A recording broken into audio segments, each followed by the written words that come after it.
We got the COVID vaccine. We got the COVID vaccine. So have I. We have too. Now that I'm vaccinated, I feel relieved, hopeful. It's changed my life.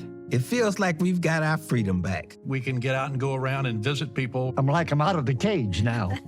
My dad is 94 years old, and I am just looking forward to spending a bit more time with him. We can't wait to hug our grandkids. I'm looking forward to going swimming. We're looking forward to traveling. And seeing my good friends. To know that we're going to be able to meet our grandson, who we haven't gotten to meet yet. It doesn't hurt, it doesn't cost you anything, but it does protect you and it protects lives of others. I think getting the vaccine is the only way to get Ohio back to normal. Please get the COVID vaccine. Protect yourself, your family, and your friends. It's a game changer. Don't hesitate. Don't hesitate. Vaccinate. Hello, my name is Ursel McElroy, and I am the director of the Ohio Department of Aging.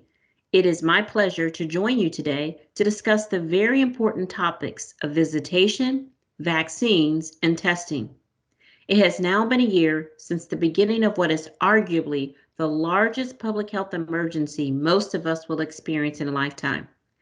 COVID-19 took aim at older adults, threatening their health, their needed services, their interactions with loved ones, and their lives. Throughout, you have been called upon to be brave, flexible, and resilient, among other things, and I thank you. And while we are still in the midst of the pandemic, I am encouraged that we have opportunities like today to begin restoring the critical connections we all very much need. During this hour, lines will be muted, but feel free to use the question function. We will make every effort to post helpful information, tools, and resources to address any questions you might have today. I will be joined by experts in post-acute and long-term care medicine. It is my pleasure to introduce today's panelists, Dr. Brian McLean, Dr. Thomas Lehner, Dr. Todd Sobel, Dr. Robin Jump, and Dr. John Wigan. The Centers for Medicare and Medicaid Services, or CMS, issued revised QSO Memorandum 2039-NH on March 10, 2021. The memo, originally released September 17, 2020, addressed nursing home visitation during the COVID-19 public health emergency. The revised memo does the same and includes the impact of COVID-19 vaccination. Since the beginning of the pandemic, CMS has provided guidance to skilled nursing facilities on visitation. You might recall CMS issued QSO Memorandum 2014-NH in March 2020 to provide guidance on restricting visitation, with the subsequent release of recommendations in May and frequently asked questions in June. I would like to take the next several minutes to address the high points of the revised guidance. It acknowledges that visitation can be conducted through different means based on a facility's structure and residents' needs. Yet in each circumstance, it is expected that core principles and best practices of infection prevention and control be adhered to. These include screening all who enter a facility for COVID-19, practicing good hand hygiene, wearing a mask, social distancing, posting instructional signage, cleaning and disinfecting high-touch surfaces, using PPE appropriately, effectively cohorting residents, and conducting testing of staff and residents. So the first highlight is requiring visitation unless there is a high risk of COVID-19 transmission. And the emphasis is on requiring. Simply, a facility shall not restrict visitation without reasonable clinical or safety cause. A nursing home must facilitate in-person visitation consistent with the applicable guidelines. Failure to facilitate visitation without an adequate reason related to clinical necessity or resident safety would constitute a potential violation, and the facility would be subject to citation and enforcement actions. Now, there are a few exceptions that I'll point out. Visitation should be limited in certain scenarios due to the high risk of COVID-19 transmission. This includes unvaccinated residents if the nursing home's COVID-19 county positivity rate is greater than 10%, and if less than 70% of residents in the facility are fully vaccinated. You will notice on the pie chart that as of today, 173 homes could be subject to this exception, given their current COVID-19 county positivity status. This underscores the need to always know your home status with COVID-19 county positivity and vaccination coverage of residents. Next are residents with confirmed COVID-19 infection, whether vaccinated or unvaccinated, until they have met the criteria to discontinue transmission-based precautions. And also residents in quarantine, whether vaccinated or unvaccinated, until they have met the criteria for release from quarantine.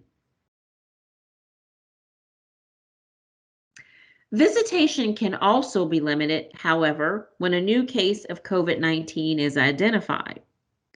Once a new case has been identified, outbreak testing must commence immediately. And if the first round of outbreak testing reveals no evidence of additional COVID-19 cases in other areas of the facility, visitation can resume for residents in areas without COVID-19. But if that first round of outbreak testing reveals evidence of one or more additional cases throughout the facility and multiple areas, visitation should be suspended for all residents. The next highlight, allowing fully vaccinated residents to choose to have close contact with their visitor. Provided that he or she wears a well-fitting mask and performs hand hygiene before and after the visit, a resident can choose to touch their visitors. So now we can encourage the hand-holding, the hugging that so many residents and those that care for them and love them have been longing for and would benefit from. I want to emphasize the point that nursing homes shall allow compassionate care visits at all times, regardless of a resident's vaccination status, the county's COVID-19 positivity rate, or an outbreak. Compassionate care situations do not exclusively refer to end-of-life situations. The intent is to utilize a person-centered approach and work with residents, families, caregivers, clergy, and others to identify the need for these visits and to make them happen without delay when appropriate.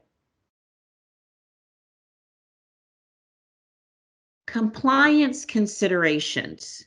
Of note, surveyors will investigate for concerns related to compliance, and this includes resident communication with and access to persons and services inside and out the facility, facility limiting visitors without a reasonable clinical and safety cause, ombudsman access to the resident and the resident's medical records, lack of adherence to infection control practices.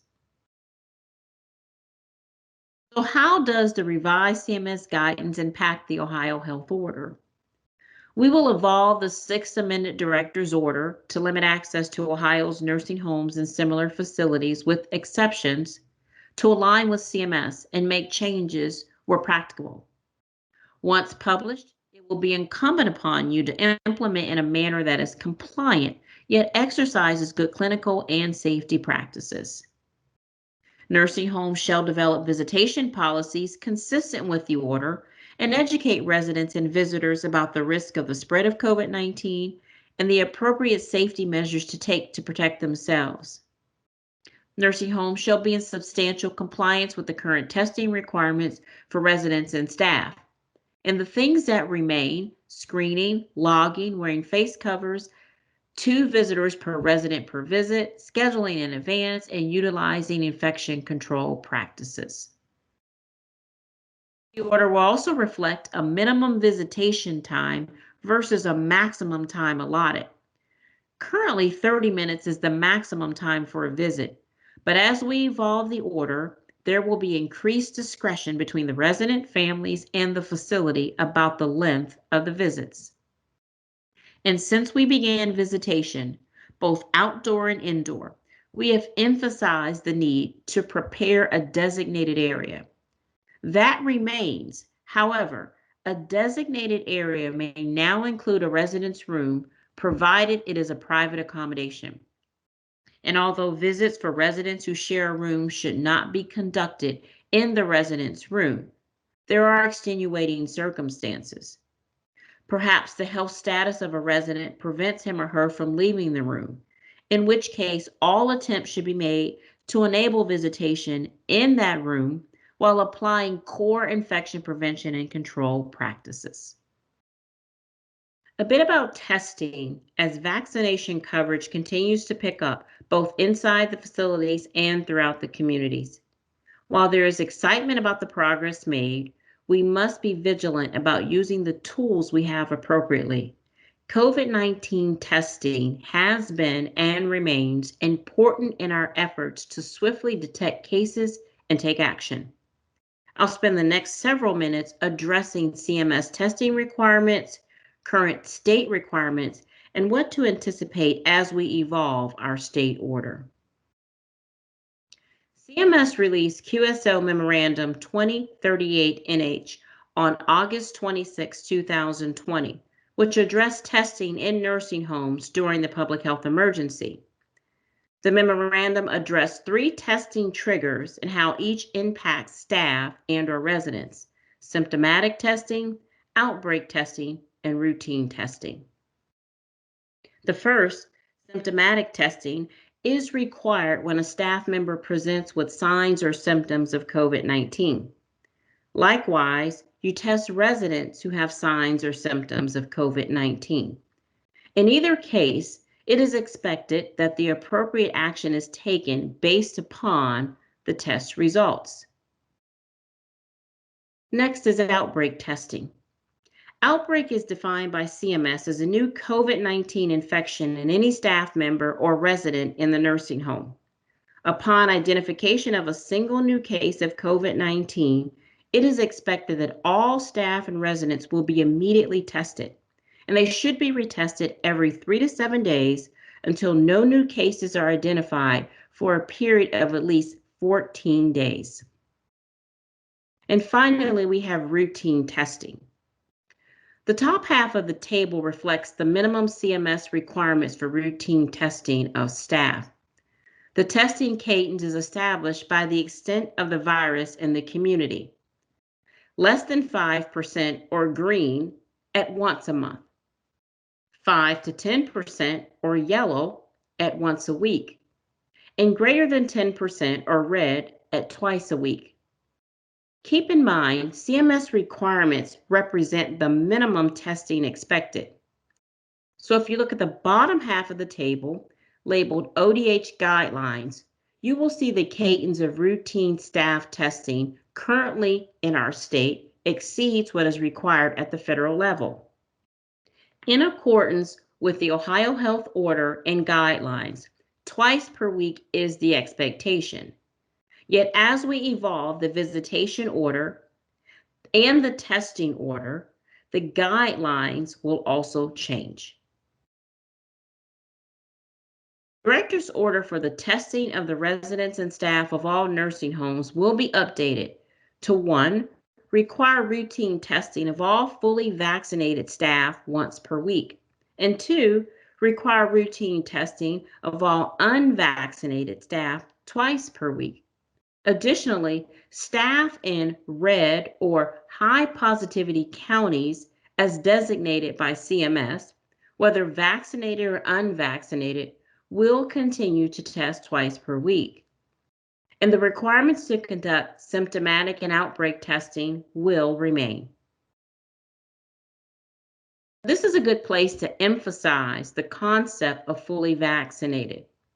Fully vaccinated for visitation, testing, and other purposes discussed today refers to a person who is equal to or more than 2 weeks following receipt of the second dose in a 2-dose series, or a person who is equal to or more than 2 weeks following receipt of 1 dose of a single-dose vaccine.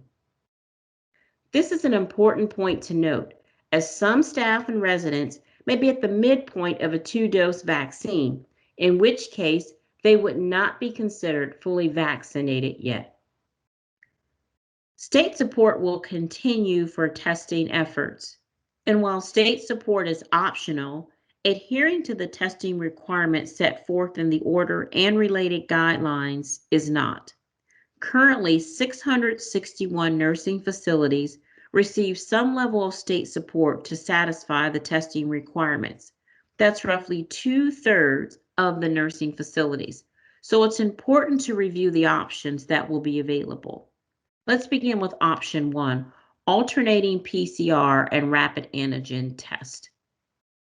2 rounds of state-supported PCR and 2 rounds of antigen tests per month will be provided for vaccinated staff, while 2 rounds of state-supported PCR tests and 6 rounds of antigen tests per month will be provided for unvaccinated staff. An additional 4 rounds of state-supported antigen tests per month will be provided for residents in case of an outbreak. And as a reminder, facilities will be responsible for confirmatory PCR tests in accordance with CDC guidelines. Let's take a look at how this will play out. At the top of the chart, we see the weekly cadence for vaccinated staff, while the bottom of the chart reflects a twice-weekly cadence for unvaccinated staff. So for weekly cadence for vaccinated staff, week 1, they would receive a PCR test, week 2, rapid antigen test, week 3, a PCR test, and then week 4, the rapid antigen test. In the case of the twice-weekly cadence for the unvaccinated staff person, week 1, they would receive a PCR test, and later in the week, a rapid antigen test.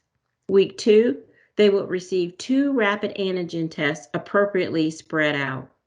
Week 3, a PCR test, and then a rapid antigen test. And then week 4, again, 2 rapid antigen tests appropriately spread out. Let's look at option 2 of state-supported testing, rapid antigen tests only. In this case, a facility would receive 4 rounds of state-supported antigen tests per month for vaccinated staff, while receiving 8 rounds of state-supported antigen tests per month for unvaccinated staff. In addition, they would receive 4 rounds of state-supported antigen tests per month for residents in case of an outbreak.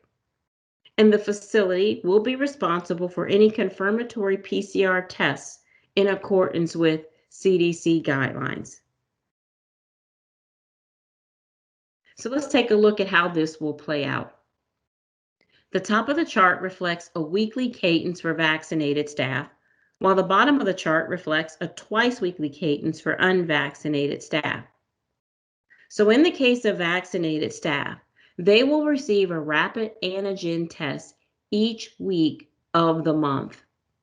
In the case of an unvaccinated staff person, they will receive 2 rapid antigen tests each week appropriately spread out for the entire month. Now option 3, PCR tests only. 4 rounds of state-supported PCR tests per month for vaccinated staff and unvaccinated staff will be provided to most facilities, in addition to 4 rounds of state-supported PCR tests per month for residents in case of an outbreak. However, there is the option to provide 8 rounds of state-supported PCR tests per month for unvaccinated staff for those facilities not operating under a clear certificate of waiver or who do not have access to an alternative means to test, such as utilizing point-of-care testing. So let's take a look at the chart. The top reflects a weekly cadence for vaccinated staff, while the bottom reflects a twice-weekly cadence for unvaccinated staff within a facility not operating under a clear certificate of waiver and without access to an alternative means to test, such as a point of care or rapid antigen test. So the weekly cadence for vaccinated staff is a PCR test each week of the month. For the twice weekly cadence for unvaccinated staff, that would equate to 2 PCR tests appropriately spread out for each week of the month. And finally, option 4, opting out of state support. In the case of a facility that has opted out of state support, they are assuming full responsibility for supplying testing. And oftentimes that means forming a partnership with a private laboratory or using their point of care machines. Keep in mind, facilities do have an opportunity on a monthly basis to opt in or out of the state's testing program. Now, at this time, it is my pleasure to bring in Dr. Wigan. Thank you, Director. It's a great honor to be able to be with everybody today talking about this. So much has changed in the past 12 months. Thinking back to where we were in March 2020, when testing supplies were, at a premium and we weren't able to do testing in long-term care facilities.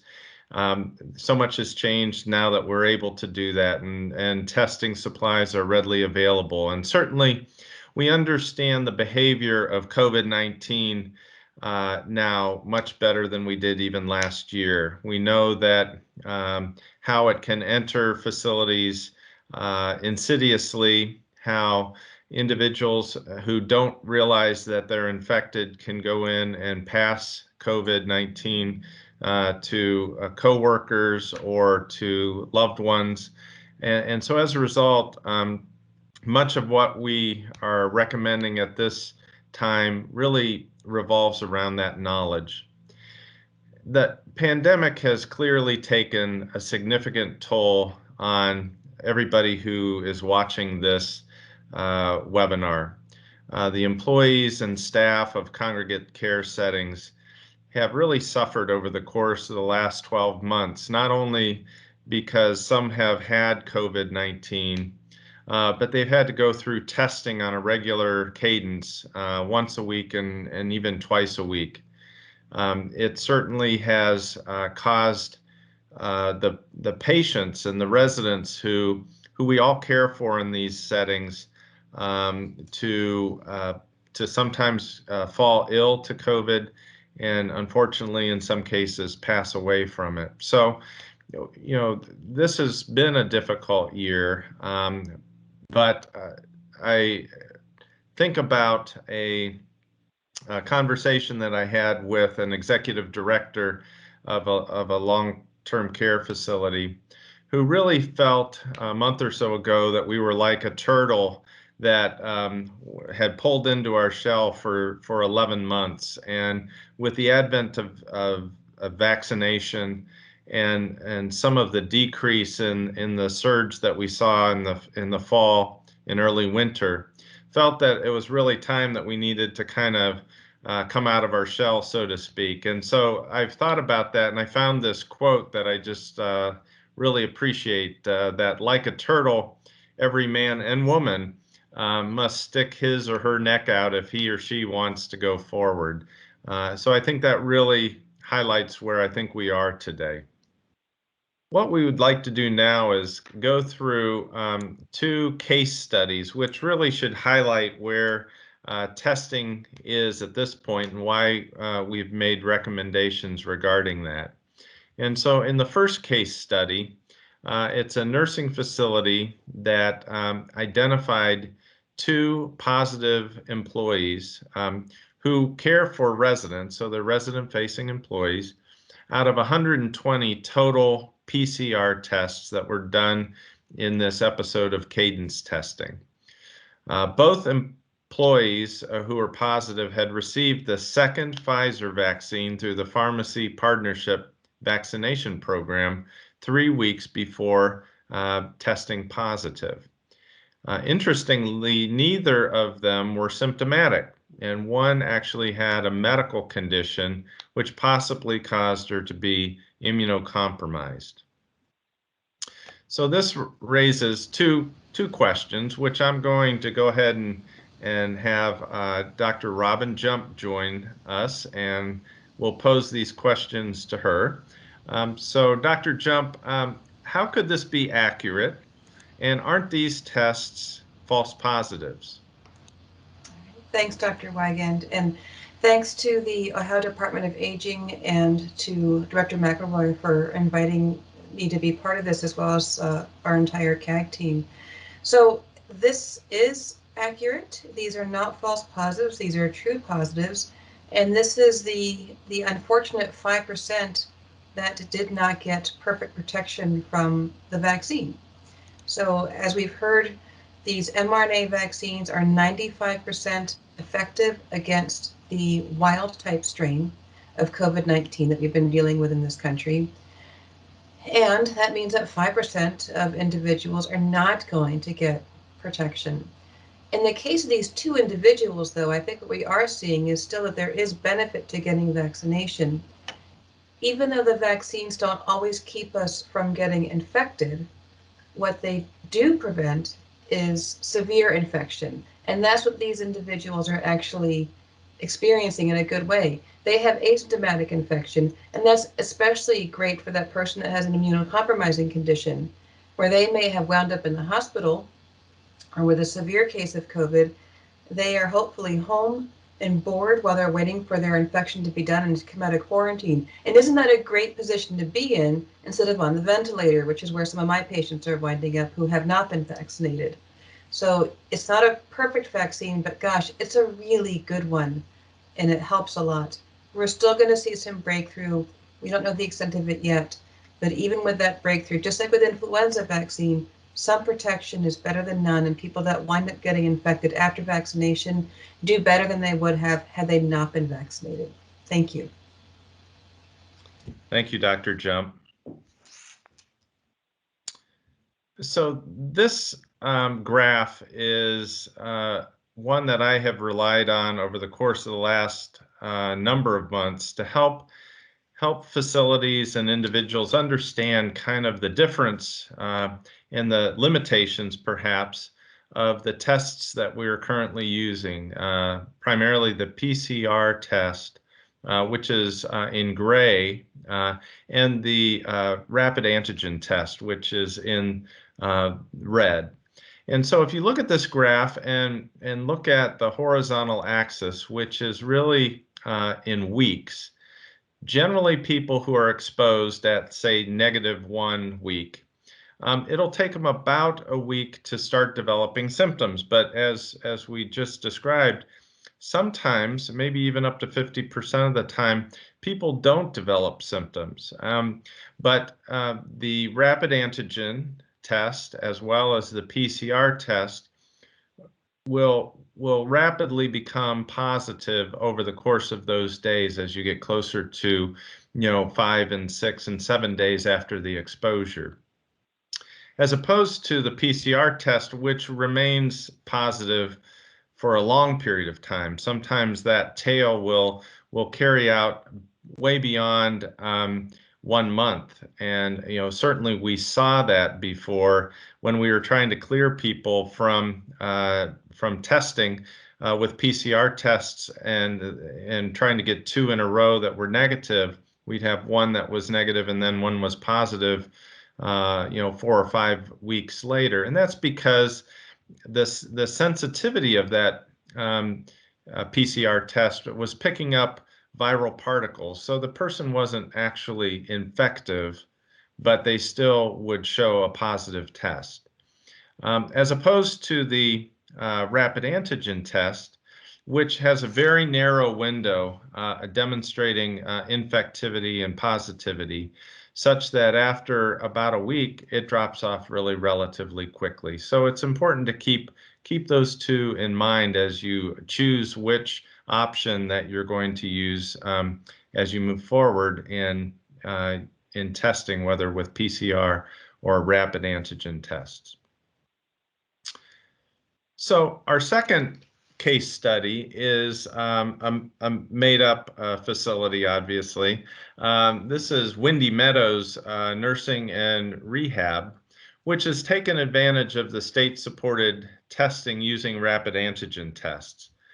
And Nurse Nelson did not elect to be vaccinated when it was provided by his employer. And so he was tested on Monday, April 5th, using a Binax Now card. And, 15 minutes later after being tested, he was found to be negative. Well, that night, Nelson decided to go over to a friend's house to watch the NCAA basketball championship game.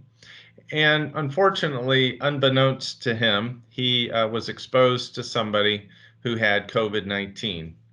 And so Nelson contracts COVID-19, but over the course of the next several days remains asymptomatic. He doesn't have any symptoms.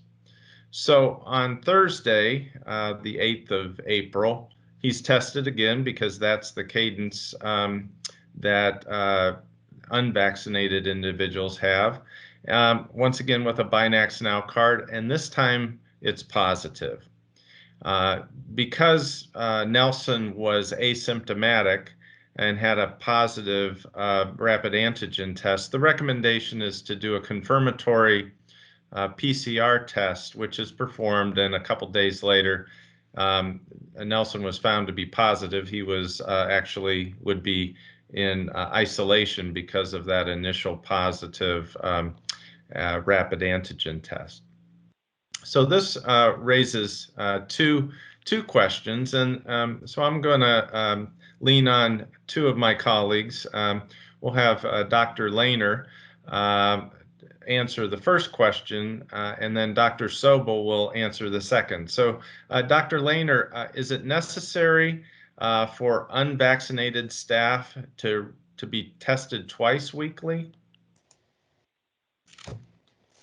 Thanks for that question, Dr. Wigand, and I also want to thank the director for allowing me to be part of this informational session today. Yes, we do believe that testing twice weekly is important for several good reasons. First of all, I think we all agree that we want to keep our residents, our employees, and our families and staff safe, and testing certainly is proven to do that. Also, we know that 50% or perhaps more of the new cases that we find in our facilities are perhaps brought into the facility by an asymptomatic employee or perhaps potentially a visitor. So, and those patients or those employees or visitors would test positive but be asymptomatic. So I think that testing helps us identify those potential vectors to keep us aware of who's positive, and we can certainly take the appropriate precautions to make sure that those individuals don't spread the virus in our facilities. We also know that the potential for an unvaccinated individual that's positive for the disease may be shedding larger quantities of virus because he's unvaccinated, because they are unvaccinated, as compared to their cohorts that are vaccinated. So again, testing would help identify those individuals as well. And finally, on the graph that Dr. Wigand showed earlier, the rapid antigen test has a very narrow spectrum of being able to identify positive individuals. So testing twice a week would help mitigate that problem, because we need to be able to identify those individuals sooner than later for their positivity. Thank you. Thank you, Dr. Lehner. And then Dr. Sobel, the second question is, will Nelson's positive test result in all visitation being held for all the for that facility at Windy Meadows for at least the 2 weeks that we've typically done? Sure, it's a good question. So I appreciate the efforts of Director McElroy and really all the leaders that have come together to develop these guidelines. The intention of the guidelines is to provide as much visitation as possible while maximizing the safety of residents, staff, and visitors. Each set of circumstances for test results really should be looked at carefully and reviewed. If only contact has occurred in one specific unit in the facility and proper isolation protocols are instituted, then restriction may only be enforced in that one unit. Thank you. Thank you, Dr. Sobel.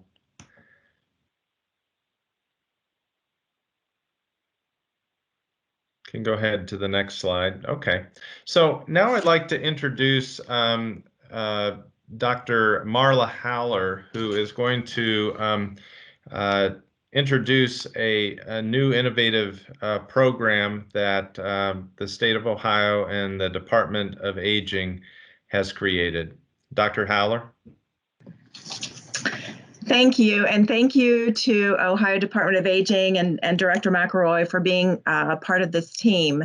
So the Rapid Response Assistance Program, which is also known as the RAP program, was developed by the Ohio Department of Aging because, you know, the Ohio Department of Aging realized how that the COVID-19 pandemic really disrupted the services and functions of the congregate care facilities.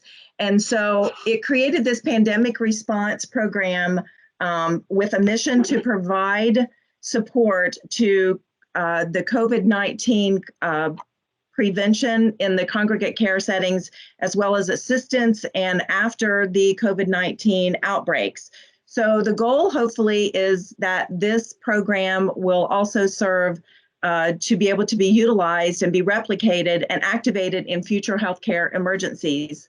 So the regional rapid response teams comprise of a regional operational coordinator, a medical director, an infection control specialist, a PPE coordinator, an outreach support team for vaccination and testing needs, a regional social worker, and a chaplain and a hospice specialist. And these were all components of a team and that would approach the needs for this program to be successful from that holistic approach in the congregate care settings. It was developed based on the health departments in the 8 regions throughout the state of Ohio.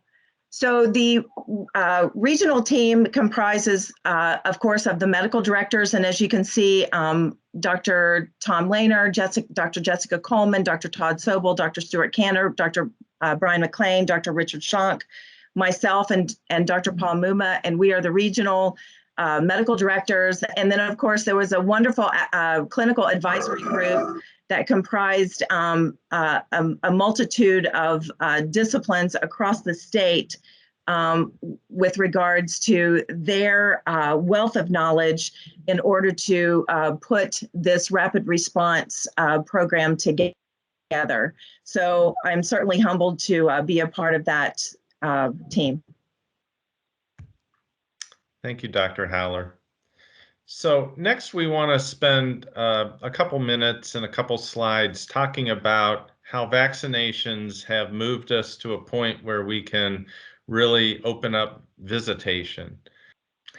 So the clinical advisory group of RAP was asked a month ago or so to envision how we might embark on visitation while considering the factors that continue to be in play today. The fact that we know about the risks of COVID-19 in our congregate settings, especially now that we have observed these variant strains that exist in and around the United States. We've certainly needed to take into consideration the wide variation of vaccine acceptance among not only employees and residents, but even visitors.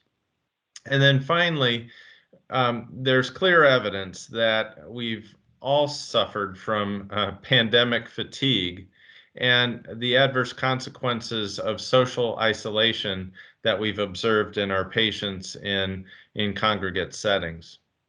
A number of you probably have seen this model that we have adopted in the clinical advisory group to think about how we can best protect the individuals who live in congregate settings from COVID, while still starting to cautiously and courageously opening up visitation for family members and the residents.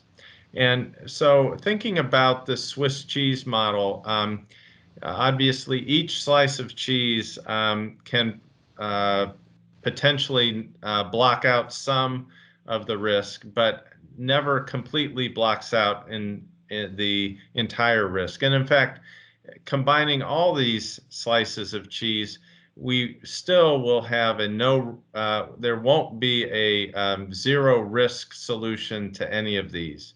And so as a result, the recommendation is to continue to use screening surveys, asking about potential exposures, symptoms of COVID, and any symptoms that go along with that, as well as testing people's temperature, and then combining that with the rapid antigen test, which will potentially pick up people who are asymptomatic and positive. And at that point, it would allow us to ask those individuals to not visit and go and be tested to make sure that they aren't positive and potentially introducing COVID into the facility. And even if that individual falls outside of that narrow window that we talked about earlier and is possibly positive, we're still going to recommend these other layers that have really been proven to show effectiveness in preventing COVID, wearing masks, using hand sanitizer and hand hygiene, and then the best of all, which is really encouraging people to be vaccinated, not only residents, but even loved ones who want to come in and visit their resident loved ones. So that's the Swiss cheese model, and I know we've had a couple of the panelists who participated in that, and I wanted to open it up to see if they had any thoughts about kind of that conversation that we had about that. Thanks, Dr. Weigand. So in consideration of the Swiss cheese model, the idea is that there's many different ways that we can all take small steps that together really add up to provide the best safety that we can offer in the given circumstances to our long-term care residents. And one of the ways that we think about patient safety in healthcare settings, because that's what we're supposed to be all about, is to build fixes and changes and solutions into the systems that we use. And that's part of what we're doing here with these multi-step, system-wide ways to help stack up safety for everybody. And the idea is that as we do this more and more, we can get to an end of the pandemic sooner because we'll have fewer people infected and more people vaccinated. And then we can actually start taking some of the cheese away because we won't need it like we once did. So vaccination will get us, I think, as close to cheddar, a solid cheese, as we can away from the Swiss cheese. Thank you, Dr. Jump. So one of the circumstances that we've encountered are shared communities, and that just defines what I have always considered to be continuous care retirement communities, facilities that have nursing facilities interconnected with assisted living facilities. And those in a pandemic situation have been challenging because there are different regulatory compliance requirements in each of those different places of service. And obviously, in a time when staffing is at a premium, oftentimes the staff have been asked to cover both the nursing facility and then perhaps the assisted living facility. So that has caused some potential risk in the world of COVID.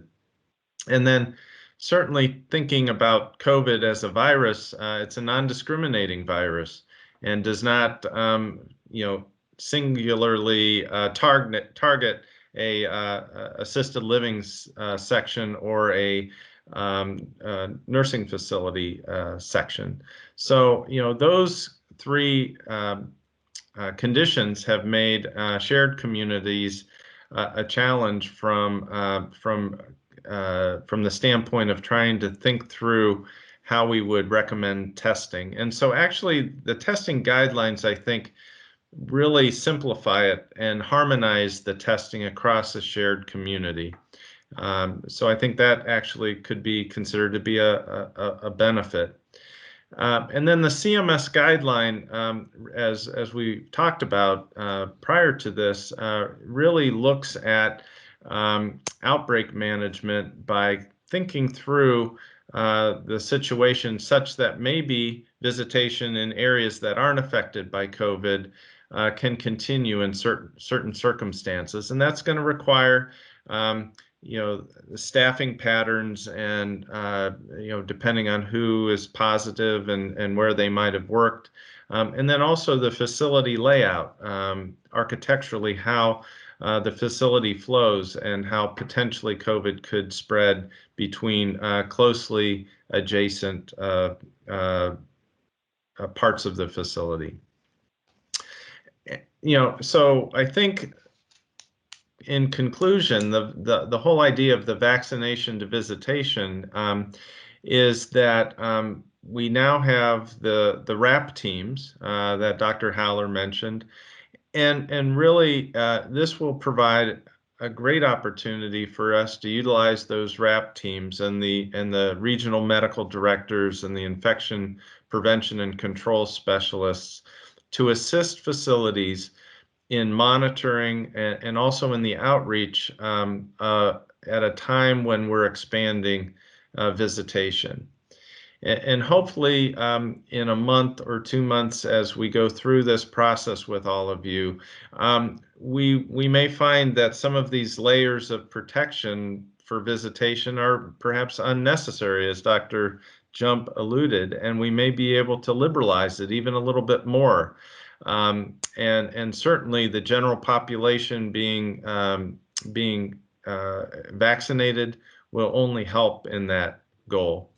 And so, but in the interim, we do know that there are these foundational infection control measures that have demonstrated success in decreasing COVIDity in all these different settings.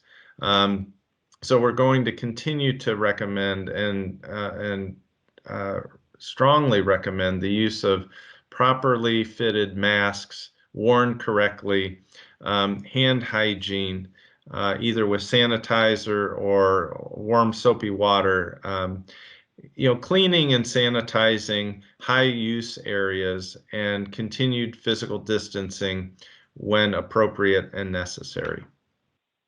Thank you. Thank you, Dr. Wiegand.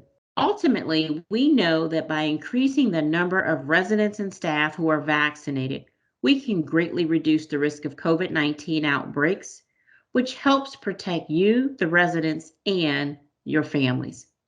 It also furthers our opportunities to open up and keep open visitation for residents and families. Late February, we launched the COVID-19 Vaccine Maintenance Program for nursing homes and assisted living facilities. This program makes it possible for facilities to continue offering the vaccine to employees and residents who chose not to receive the vaccine earlier but now want it, as well as offer the vaccine to new employees and new residents coming into the facility. Currently, 90% of Ohio's nursing homes and 74% of assisted living facilities have responded to our online survey, and we continue to stress the importance of 100% participation. It is important that the remaining 10% of nursing homes and 26% of assisted living facilities complete the online program registration and share how their facility plans to provide the vaccine, either through the state program or by partnering with another entity. To date, the program has already delivered 16,000 vaccine doses with an additional 30,000 scheduled through March. I want to thank you for joining us today And thank you for all that you do each day.